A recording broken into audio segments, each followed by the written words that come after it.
Bonjour tout le monde, bienvenue à la formation sur l'architecture capillaire. Je vais tout d'abord me présenter. Mon nom est Karine Bouchard.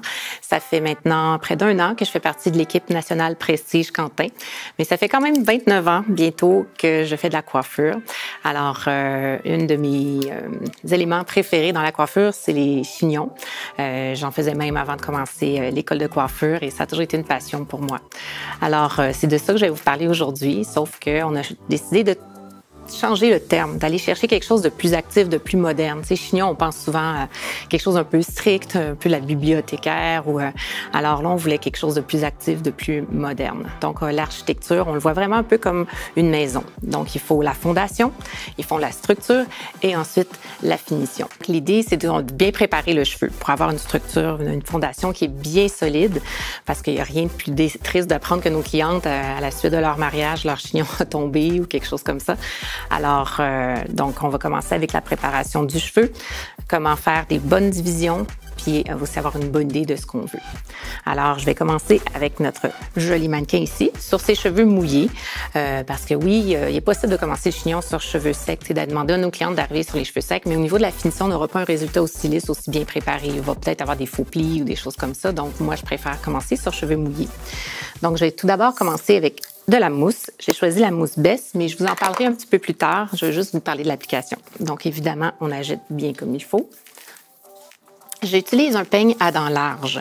Donc, ça me permet une meilleure répartition. Je préfère avoir des dents un peu plus larges. C'est plus facile au niveau du glissement dans les cheveux. Alors, je vais appliquer une petite quantité que je répartis sur mon peigne. Et ensuite, en passant par le centre, je viens en appliquer comme ça ici et je glisse jusqu'à la pointe. Je fais une séparation.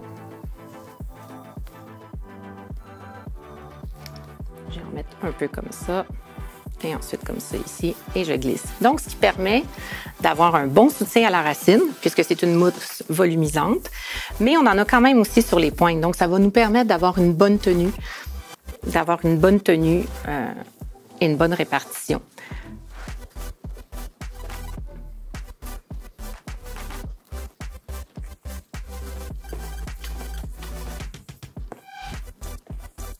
Donc, je vais en réutiliser un tout petit peu.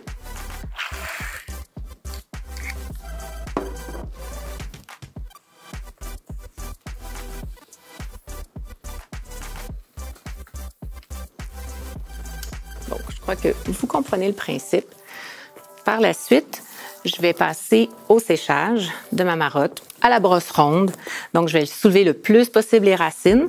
Vous devez quand même établir au préalable quel est le type de coiffure que vous voulez faire. Donc, si vous décidez d'avoir beaucoup de volume sur le dessus et que les cheveux vont être dégagés vers l'arrière, donc vous allez faire votre brushing tout simplement vers l'arrière en gardant le cheveu lisse. Et au contraire, si vous préférez avoir une séparation sur le côté, alors là, vous allez subdiviser, faire votre séparation et sécher les cheveux en distribuant les cheveux dans le mouvement naturel. Vous devez quand même faire attention de ne pas trop soulever au niveau des côtés parce qu'on ne veut pas se ramasser avec parfois trop de volume, dépendamment de ce qu'on souhaite. Donc, évidemment, on ne va pas faire cette étape-là devant vous. Je pense que la plupart d'entre vous devez savoir déjà comment faire le brushing. Puis, c'est pas ce qui est le plus intéressant à voir. Qu'est-ce que vous en pensez? Alors, donc, c'est un peu ça au niveau de la fondation.